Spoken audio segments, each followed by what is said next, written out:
Welcome to Finances and Money in Marriage with Kathy Pfeffer-Hahn. Finances and, in conjunction with my company, Capital Coaching, helps people achieve their financial goals through personal, tailored, and attentive financial coaching services. Together, we create a successful financial plan by examining your spending and saving habits, then guiding and educating you to your own personal success.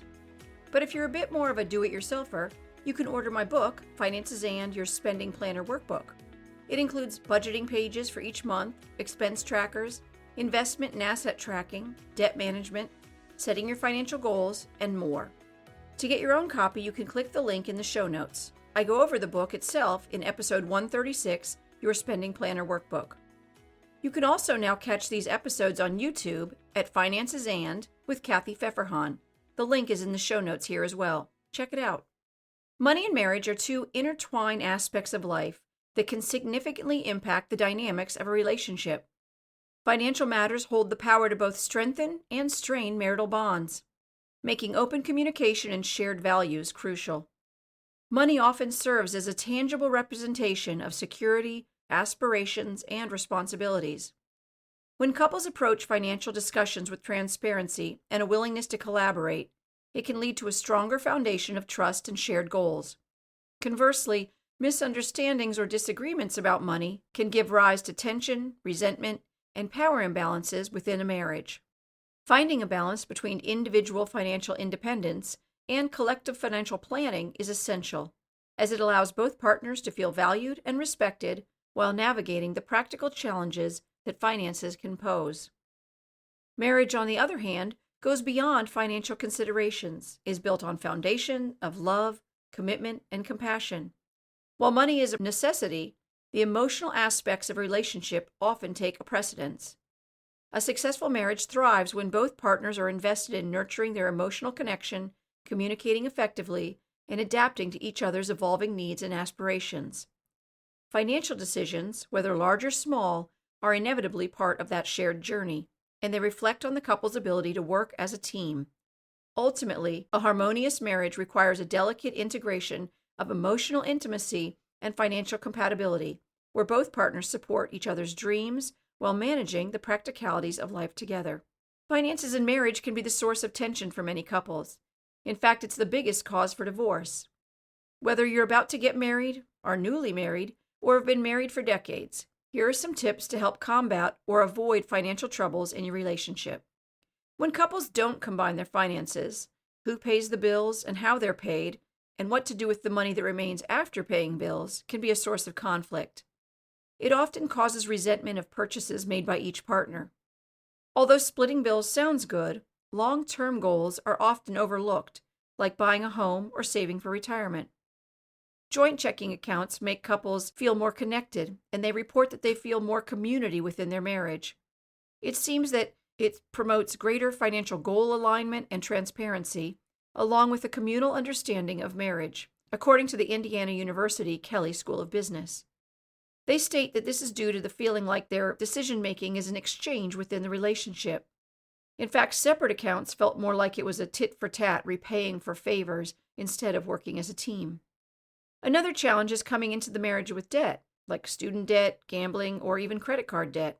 Although each is responsible for the debt they bring into the marriage, all new debt is shared once you're married, if you co-sign together, or open joint accounts. But carrying debt into a marriage should be the topic of discussion for you both before you even tie the knot.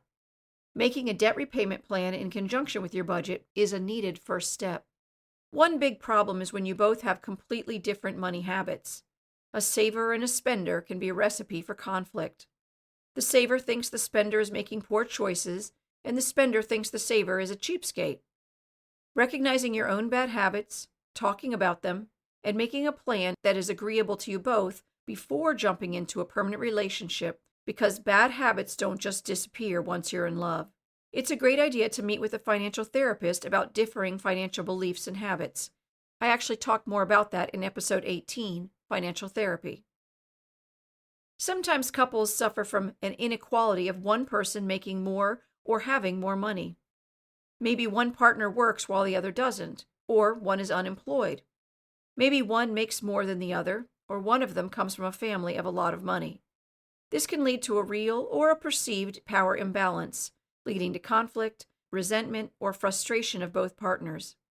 Psych Central recommends that you, 1, keep an open communication, that being honest about your feelings and expectations can build trust and understanding. Assuming how the other feels does not always eliminate fears related to debt, financial loss, or gain. You can also practice non-judgment.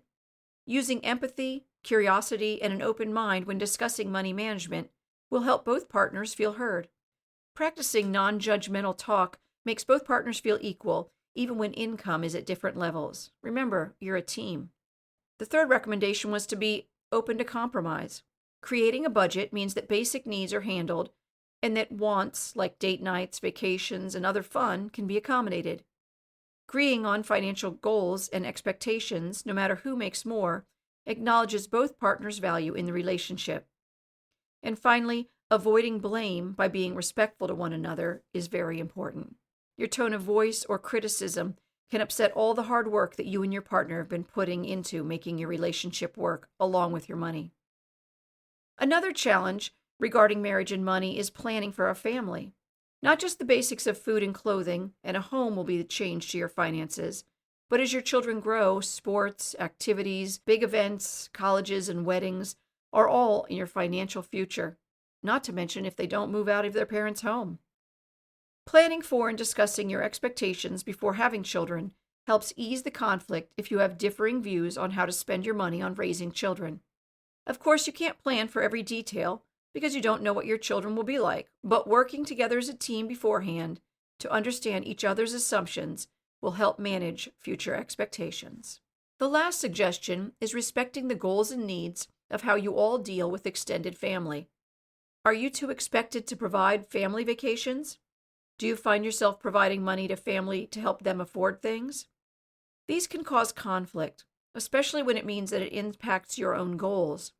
It's hard to say no when a family member is in a crisis, illness, damage to a home, or even death, but it can derail the plans that you two have made for your own retirements.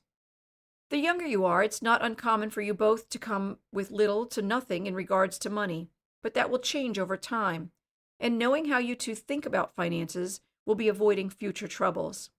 Communicating clearly about money, sharing your goals, and listening to each other about how you'll jointly solve any issues that come up.